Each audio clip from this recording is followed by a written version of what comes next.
Hey everyone, today we have finding area between two curves, which is pretty straightforward. I think you'll find it's relatively intuitive and not that difficult. So when we want to find the area between two curves, we want to integrate from a to b of our function 1 minus our function 2, where function 1 is our upper boundary and function 2 is our lower boundary, and AB is our interval. So say if we had some crazy function that looks something like this, right? And we have a function that intersects our first function like this. So we have f1 here, and we have f2 here. And we want to know, well, what's the area in between these two curves? Well, in order to do that, well, we're going to have to figure out where do these functions intersect, right? Because at their points of intersections will tell us what our lower bound of A is and what our upper bound of B is. But we also want to take note of, well, which function is above the other function? Because if we look here, we can clearly see that f1 is above function 2, right? This is f1, and f2 is below function 1.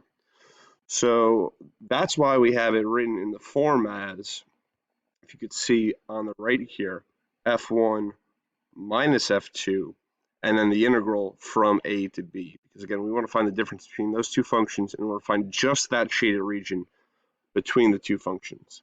So let's give this a shot.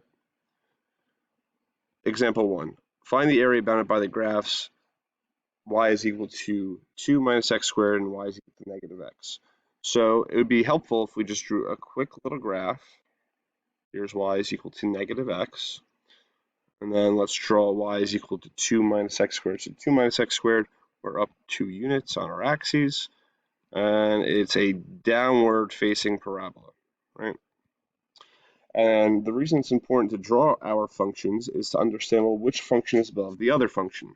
And we can clearly see that 2 minus x squared is our upper, while y is equal to negative x is our lower.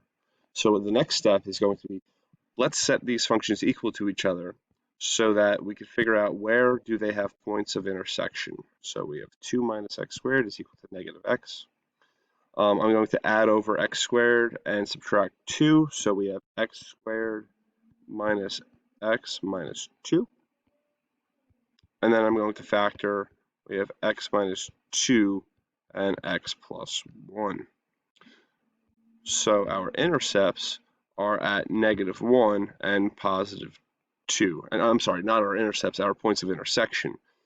So if we go to our graphs, over here is clearly where we have x equal to negative 1, and over here is where x would be equal to positive 2. And now we want to find, well, what's the area of this shaded region?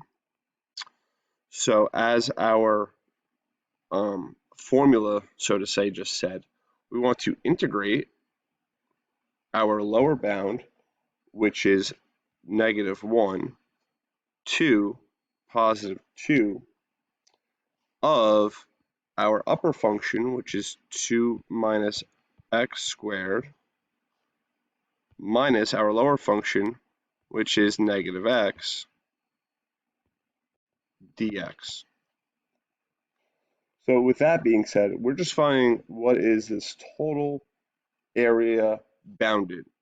All right, so with that being said, let's distribute this negative, rewrite it as negative 1 to 2 of 2 minus x squared plus x dx.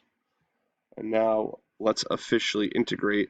So we have 2x minus x squared over 2 plus, I'm sorry, let's undo that. Let's erase that. Sorry, minus x cubed over 3 and plus x squared over 2, and then from 2 and negative 1.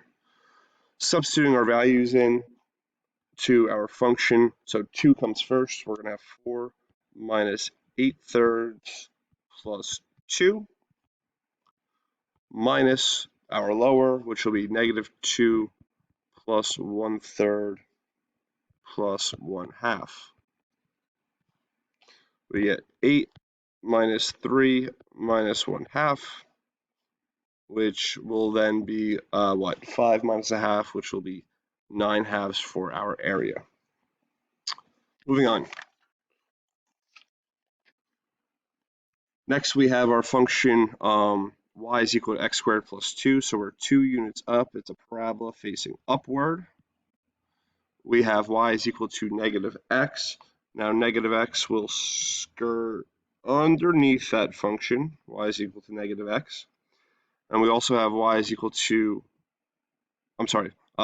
we also have the functions x is equal to 0. So that's straight down our y-axis.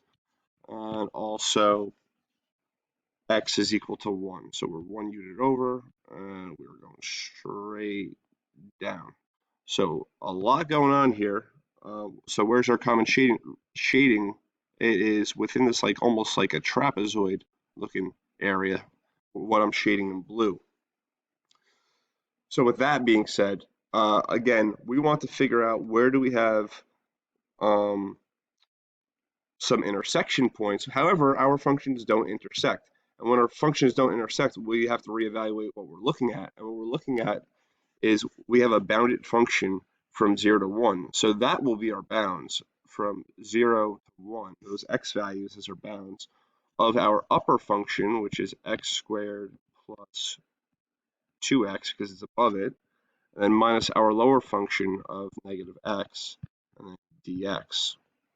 So we're integrating from 0 to 1 of x squared plus 2 plus x dx. When we integrate, it will be x cubed over 3 plus 2x plus x squared over 2 from 1 to 0.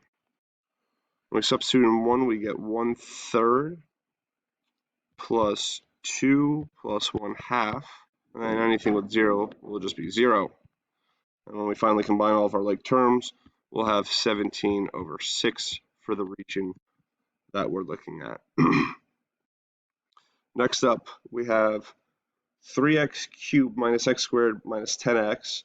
And then we have g of x is negative x squared plus 2x.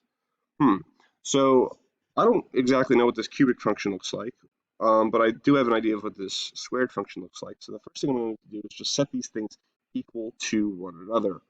So we have 3x cubed minus x squared minus 10x is equal to negative x squared plus 2x. Now I want to get everything to one side of our equation, so I'm going to subtract x squared over, and sorry, this should be negative x squared. I'm going to add x squared over. And I'm going to subtract 2x. So we get 3x cubed, and we have minus 12x is equal to 0.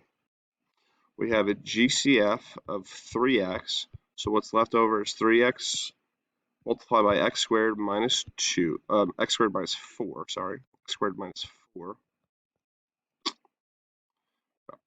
Let's erase that, minus 4 is equal to 0. And then we have 3x times x plus 2, x minus 2, since we have a difference of squares, and our x values are 0, negative 2, and positive 2. So, with that being said, we want to ask ourselves, well, where are these functions at these specific points?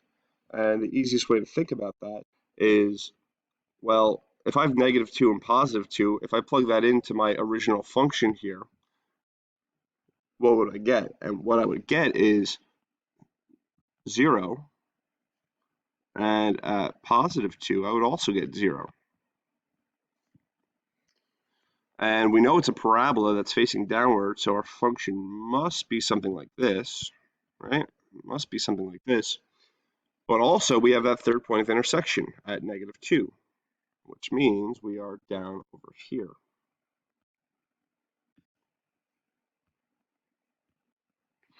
So how would this cubic function work? Well, cubic functions, if that's a positive cubic function, its end behavior is going to end upright. It's going to end up this way. So therefore, it's got to probably wrap around here and then come down through our graph. And we'll see that we have two shading regions, one our purple region here, and one the black region here. And what we're going to have to account for is, well, they switch spots of which one's the upper and lower. So we're going to have to do two separate integrals to account for the fact that we have both upper and lower. So here's the setup for that. From -2 to 0, we have our cubic function above our squared function. So we have 3x cubed minus x squared minus 10x minus a negative x squared plus 2x dx. That's the one, okay? And when we work all of that out, what we eventually get is 0 minus 12 minus 24. So we'll have -12 of positive 12 for this first region. Now, normally I would have this all in one line, but because of my space here and I'm writing with my hand, I'm not able to do that. But what I want to do is add to that original function the other bound from 0 to 2, where we have our negative quadratic function as the upper, minus this cubic function as the lower. Please make sure you have parentheses. We don't want to miss a sign somewhere. It's 10x dx. So again, we got 12 from the first region, but we want to add that to whatever we're about to get.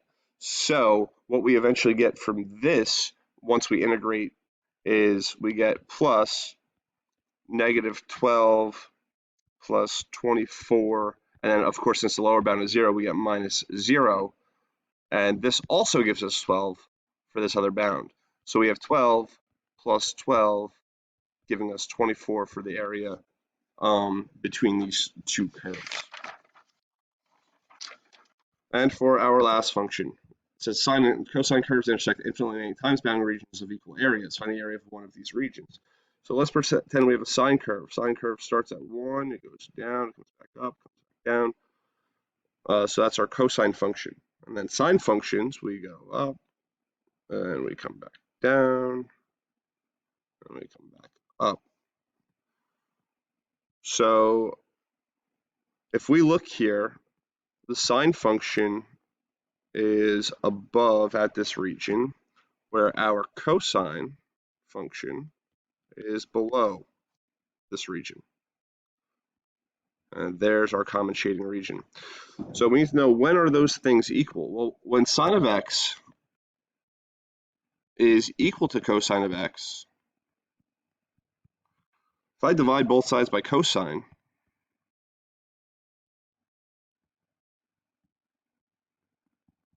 I get the tangent of x is equal to 1. And we know that tangent of x is equal to 1 at pi over 4 and 5 pi over 4.